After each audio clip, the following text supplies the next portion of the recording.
Puji Tuhan, silakan duduk kembali. Bapak Ibu saudara-saudaraku yang dikasihi Tuhan, shalom. Lagi shalom. Apa kabar Bapak Ibu? Puji Tuhan, senang berjumpa kembali di minggu pertama bulan kedua tahun ini.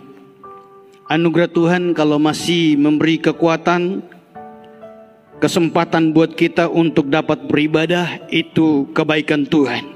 Puji Tuhan Bapak Ibu saudara-saudara, mari dapati pembacaan kita dalam Malayaki pasal 3 ayat 4 dan 5. Malayaki pasal 3 ayat 4 dan 5.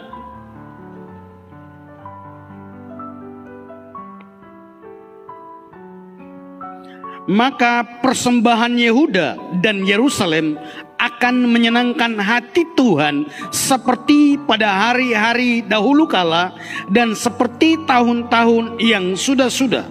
Aku akan mendekati kamu untuk menghakimi dan akan segera menjadi saksi terhadap tukang-tukang sihir, orang-orang berzina, dan orang-orang yang bersumpah dusta, dan terhadap orang-orang yang menindas orang upahan, janda dan anak piatu, dan yang mendesak ke samping orang asing dengan tidak takut kepadaku, firman Tuhan semesta alam. Baik, silakan duduk kembali. Bapak Ibu saudara-saudara, puji Tuhan kita ada dalam tema tahunan tahun ini, tujuanku menyenangkan hatimu Tuhan. Yang diangkat atau diambil dari kitab Malayaki pasalnya yang ketiga, ayatnya yang keempat.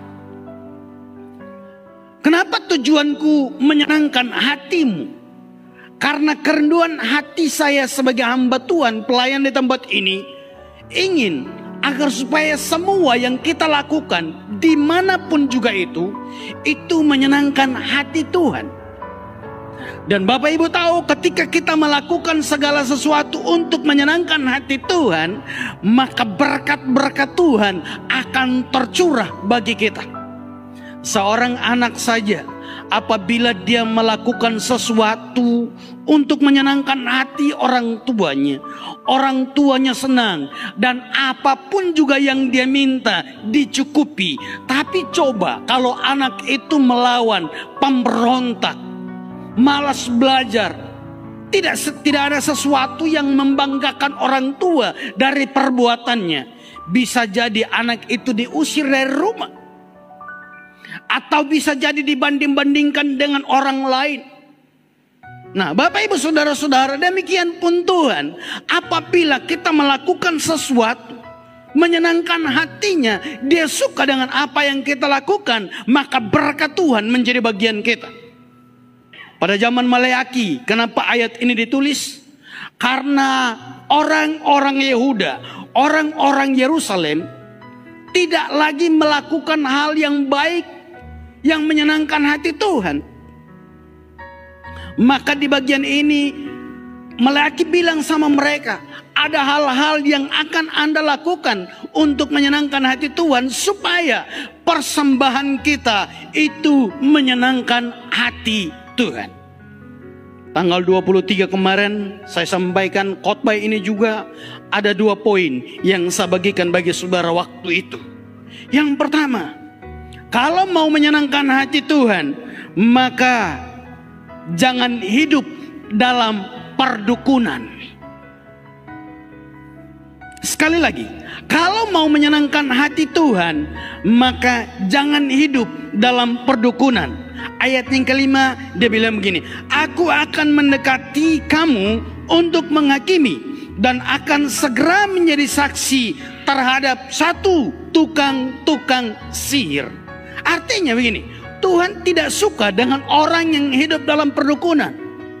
Kenapa? Karena orang yang hidup dalam perdukunan adalah orang yang tidak mempercayai Tuhan, mampu melakukan hal yang mustahil. Sakit sedikit pergi di dukun, sakit kepalanya pergi di dukun, padahal makan daging banyak-banyak, sudah darah tinggi pergi makan daging banyak-banyak, sakit kepalanya pergi di dukun, dukun tiup-tiup air, baru dikasih minum, kita minum juga, kita percayai, dan akhirnya kita sembuh. Kita bilang dukun itu hebat, tapi hanya untuk sementara. Tapi dengar baik, ketika kita mengandalkan Tuhan, maka bagi Tuhan tidak ada yang mustahil. Dan selanjutnya Alkitab berkata, bagi orang percaya tidak ada yang mustahil. Artinya ketika kita mempercayai sesuatu bahwa Tuhan mampu melakukannya bagi saudara dan saya, maka itu pasti terjadi. Yang paling penting, kita jangan goyah, kita jangan ragu. Yang kedua, Tuhan tidak suka dengan orang-orang yang hidup dalam persinahan. Maka jangan hidup dalam seks bebas. Tanggal 23 saya bilang, dengar baik, seks itu baik, tapi diciptakan hanya untuk suami dan istri. Tidak diciptakan untuk istri dan suami orang. Tidak diciptakan untuk suami dan istri orang. Tidak diciptakan untuk mereka yang pacaran. Hanya diciptakan untuk mereka yang sudah menikah, diberkati dan diteguhkan. Maka jangan sembarang melakukan hal-hal yang tidak Tuhan sukai. Karena ketika kita melakukannya, Tuhan tidak suka dengan kita. Dan apa dia bilang? Aku akan mendekati kamu dan menghakimi, bahkan menjadi saksi. Dia bilang, ini penjahat ini layak dihukum.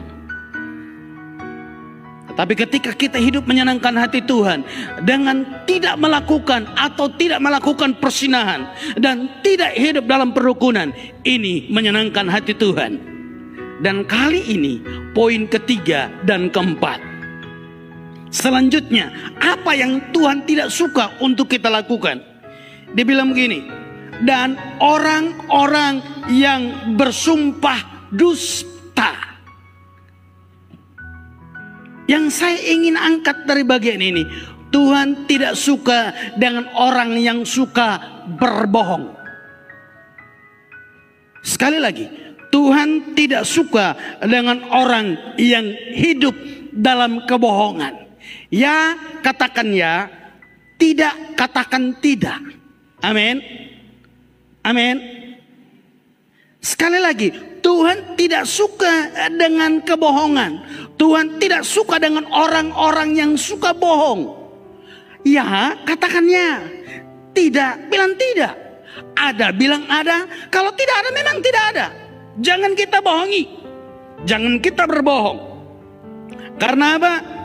Dalam Amsal 19 ayat 5, Alkitab berkata seperti begini. Amsal 19 ayat 5.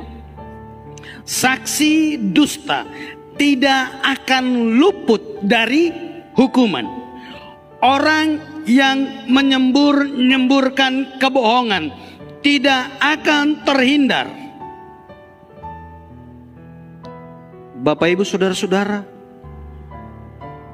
jangan melakukan saksi dusta. Karena pasti kita kena hukuman. Kita suka berbohong, kita kena hakim. Kita kena palu atas hukuman kita, kelakuan kita yang tidak berkenan kepada Tuhan. Berbicara tentang kebohongan, ada sebuah cerita dalam Alkitab yang tertulis dalam Kisah Rasul pasalnya yang kelima ayat 1 sampai ayat yang ke-11 tentang Ananias dan Safira. Ananias dan Safira ini punya tanah. Dan waktu itu perkumpulan orang percaya itu seringkali mereka jual tanah mereka, mereka jual emas mereka, mereka jual yang mereka punya dan berbagi kepada orang-orang percaya yang waktu itu ada. Mereka tidak mau makan sendiri, mereka tidak mau kaya sendiri, tetapi mereka punya kelebihan. Mereka berbagi dengan orang-orang percaya. Dan terkadang mereka bawa ke rasul-rasul, dan rasul-rasul mempergunakan uang ini kasih makan begitu banyak orang yang percaya waktu itu. Nah, Ananias dan Safira ini tertarik untuk berkorban.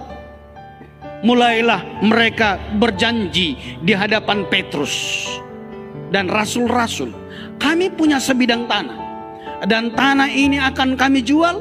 Selanjutnya tanah ini akan kami bawa dan dipergunakan untuk pelayanan. Akhirnya tanah ini laku. Ketika tanah ini laku, maka mulai mereka bersepakat, suami dan istri. Jangan kita kasih semua, padahal sudah janji. Dan akhirnya mereka bawa sebagiannya pada Petrus, Rasul Petrus. Dan ketika dia bawa, maka ditanya, apakah ini semua? Petrus bilang, iya. Coba baca ayat yang ketiga. Tetapi Petrus berkata, Ananias, mengapa hatimu dikuasai iblis, sehingga engkau mendustai Roh Kudus dan menahan sebagian dari hasil penjualan tanah itu? Bapak Ibu yang dikasihi oleh Tuhan Yesus Kristus, kebohongan atau dusta itu bukan sekedar biasa, bukan hal biasa. Tetapi ternyata kebohongan atau dusta diakibatkan karena kita dikuasai oleh iblis. Garis bawah ini, kebohongan atau dusta, tipu-tipu itu ternyata bukan hal biasa Bapak Ibu. Tetapi ternyata ini karena kita dikuasai oleh iblis. Coba baca kembali. Ananias, mengapa hatimu dikuasai iblis? Maka jangan suka bohong. Amin. Karena kalau ketika kita mulai bohong, mulai dari hal kecil kita bohong, selanjutnya bohong, hati kita itu dikuasai oleh roh jahat, yakni roh iblis.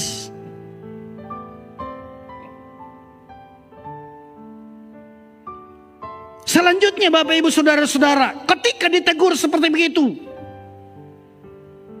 maka Ananias tumbang, mati, habis nyawanya. Kenapa? Karena Amsal tadi bilang, saksi dusta tidak akan luput dari hukuman.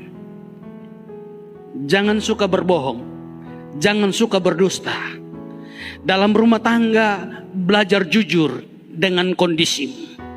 Suami belajar jujur kepada istri, istri belajar jujur kepada suami, anak-anak belajar jujur kepada orang tua. Jangan cuma suka berjanji. Karena ketika kita berjanji maka kita harus menepatinya. Tapi banyak orang berjanji dan tidak menempatinya, maka mulai ada dusta, ada kebohongan, menutupi janjinya itu supaya dia berbohong. Anaknya masih kecil-kecil, kalau kau juara satu nak, papa kasih kau sepeda. Wih, nah belajar baik-baik pak, habis-habisan. Pas juara satu, nah bilang, "Pak, saya juara satu." Ternyata belum ada uangnya. Nah tipu-tipu anaknya. Mulai tipu-tipu. Oh iya nak, nanti besok. Besok anaknya tunggu. Oh iya nanti besok. Nanti besok. Itu kita sementara dikuasai oleh roh iblis. Kenapa? Karena kita tidak jujur.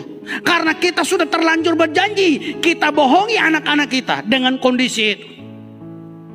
Gaji 3 juta. Nah bilang sama istrinya 2 juta. 1 jutanya tilep untuk yang lain. Ini kebohongan, ini penipuan, ini dusta. Ketika kita hidup dalam penipuan, kita hidup dalam dusta, kita hidup dalam kebohongan, tahukah tidak, kita sementara dikuasai oleh roh iblis. Dan dengar baik, kita tidak akan lepas dari hukuman. Safira muncul lagi. Setelah Ananias diangkat keluar, Safira muncul. Petrus langsung tanya, Safira, ini Mika semua? Oh ya itu mi. Apalagi kalau perempuan. Nah jawab itu tegas sekali. Itu mi, semua mi itu pak. Semua mi itu. Petrus bilang, Safira, suami baru diangkat keluar karena nak bohong-bohongi. Safira langsung habis nafas, mati. Mungkin Anda dan saya ketika berbohong pertama tidak mati. Belum.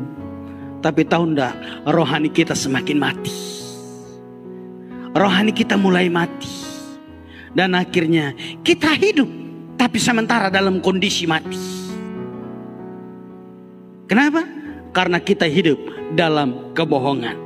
Kalau Anda hari-hari kemarin masih suka berbohong, masih suka menipu, masih suka dusta, mulai hari ini bertobat. Karena Tuhan tidak suka dengan orang yang suka berdusta. Tuhan tidak suka dengan orang yang berbohong. Tuhan tidak suka dengan orang yang suka tipu-tipu. Tapi Tuhan suka dengan orang yang jujur.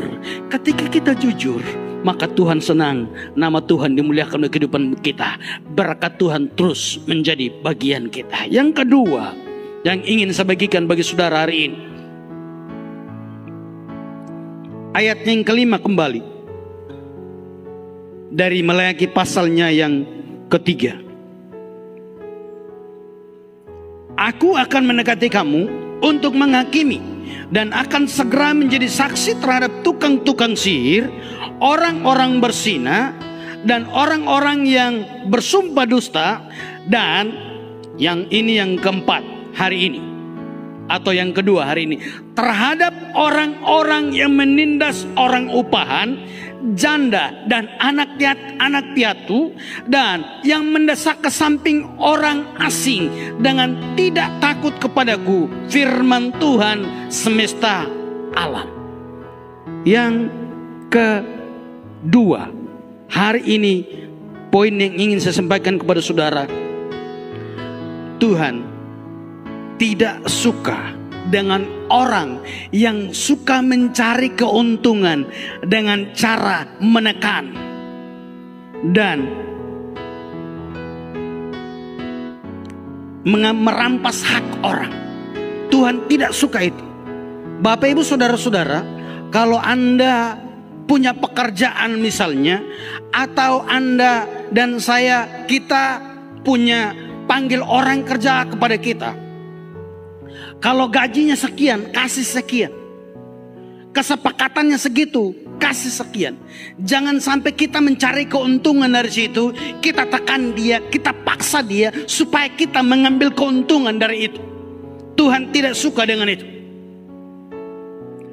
Kalau gaji kita 3 juta, terima 3 juta itu. Jangan sampai kita mencari jalan supaya kita menekan orang lain untuk mendapatkan keuntungan. Dengar baik, Tuhan tidak suka dengan itu. Beda kalau kita dikasih, ya terima saja. Tapi kalau kita menekan orang supaya dia memberi sesuatu kepada kita, itu tidak boleh. Karena itu Tuhan tidak suka. Saya coba belajar, orang yang suka menekan orang supaya dia mendapatkan keuntungan, selain orangnya serakah, ternyata orang seperti ini adalah orang yang sementara hidup dalam kekhawatiran tentang apa yang dia makan besok, lusa dan selanjutnya. Maka hari ini dia berusaha menekan orang supaya dia dapatkan keuntungan untuk hari besok dan selanjutnya. Matius pasal 6 ayat 33 dan 34, Alkitab berkata seperti ini. Matius 6 ayat 33 dan 34. Tetapi carilah dahulu kerajaan Allah dan kebenarannya, maka semuanya itu akan ditambahkan kepadamu.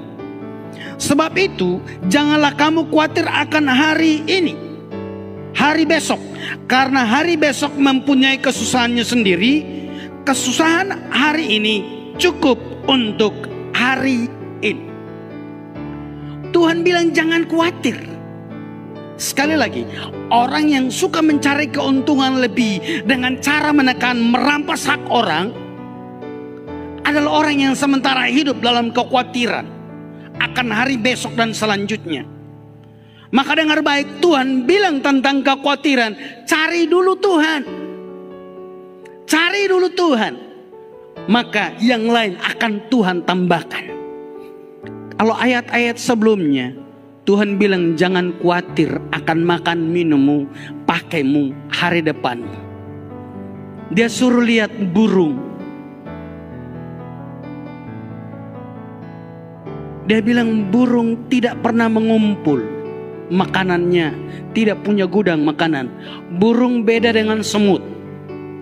Semut kalau musim panas, dia ambil makanan sebanyak-banyaknya, dia bawa di dalam lubangnya. Dan ketika musim hujan, tidak bisa keluar, dia makan di dalam sarangnya atau dia makan di dalam lubangnya sehingga dia tidak mati kelaparan. Tapi burung berbeda. Burung tidak punya gudang makanan. Bahkan burung cari makan dia tidak bawa pulang dulu untuk dia simpan, tidak. Burung cari makan hari ini, dia tidak pusing dengan besok. Maka Tuhan bilang, lihat burung. Anda orang yang spesial di mata Tuhan. Amin. Dengar baik. Bapak, ibu, saudara-saudara yang dikasihi Tuhan. Saya dan saudara orang yang sangat spesial di mata Tuhan. Semua yang kita alami itu Tuhan tahu. Bahkan Tuhan bilang, sehelai rambutmu tidak akan jatuh tanpa seizin dan sepengetahuan Tuhan.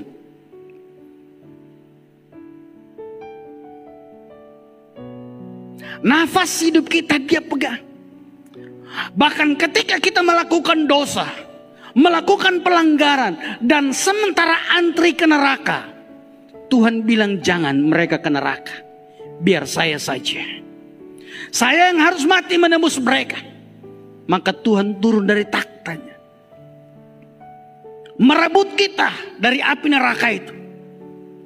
Dan selanjutnya dia mati di kayu salib. Tuhan yang luar biasa. Pak, Bu, nyawanya saja dia kasih sama kita. Sekali lagi, catat baik ini. Nyawanya saja dia kasih sama kita. Apalagi kalau cuman kekayaannya. Amin. Amin. Maka jujur Bapak Ibu Saudara-saudara, saya semakin tidak ragu dengan masa depan saya. Sekali lagi, saya tidak akan ragu dengan masa depan saya. Kenapa? Karena nyawanya sendiri dia kasih buat saya. Apalagi cuman kekayaannya, apalagi cuman yang lainnya. Saya suka bilang begini, kalau kau sudah dapat hatinya, cintanya, maka dompetnya juga pasti menyusul. Tapi sayang, banyak orang cuman cari dompetnya, banyak orang cuman cari kekayaannya, tapi tidak cari hatinya. Amin. Maka Bapak Ibu Saudara-saudara, Alkitab bilang, tetapi carilah dahulu kerajaan Allah. Cari hatinya Tuhan, buat dia senang dengan apa yang kita lakukan. Datang ke gereja Bapak Ibu Saudara-saudara, jangan cari berkat dalam gereja. Sekali lagi, jangan cari berkat dalam gereja. Atau jangan cari sesuatu dari pengkhotbah yang luar biasa. Saya orang biasa Bapak Ibu. Yang teman-teman saya pelayan juga, mereka orang-orang biasa, tidak lebih dari saudara. Kalau saudara cari kebaikan di antara kami, bisa jadi saudara kecewa dan pulang dengan kecewaan. Tetapi coba berbalik. Jangan cari apa yang dibuat oleh gereja buat saudara. Tetapi ketika kita datang, apa yang saya harus buat untuk Tuhan dalam ibadah-ibadah yang saya lakukan. Maka Alkitab bilang dalam bagian lain, ketika Anda datang ke rumah Tuhan, jangan dengan tangan hampa. Bawa sesuatu untuk menyenangkan hati Tuhan. Anda bawa hartamu, Tuhan tidak suka. Anda bawa apa? Bawa hatimu, bawa penyembahanmu kepada Tuhan. Karena ketika kita melakukan yang terbaik untuk Tuhan, maka berkat Tuhan akan terus menjadi bagian kita. Amin. Dua hal saya bagikan bagi saudara hari ini. Yang pertama, Tuhan tidak suka dengan orang yang suka bohong. Tuhan tidak suka dengan orang yang berdusta. Tuhan tidak suka dengan orang yang suka tipu-tipu. Tapi Tuhan suka orang yang jujur. Belajar jujur mulai hari ini. Sekecil apapun juga, belajar jujur dengan kondisimu. Belajar jujur supaya Tuhan semakin memberkati engkau. Dalam hal apapun juga, mari kita belajar jujur, biar berkat Tuhan menjadi bagian kita. Yang kedua, Tuhan tidak suka dengan mencari rezeki, mencari kelebihan dengan cara menekan atau mencari keuntungan dari orang lain. Tuhan tidak suka itu. Tapi Tuhan suka kita mencari Tuhan supaya berkat Tuhan menjadi bagian kita. Cari kerajaan Tuhan untuk buat Tuhan senang. Mari sama-sama bangkit berdiri. Menyenangkanmu, menyenangkanmu.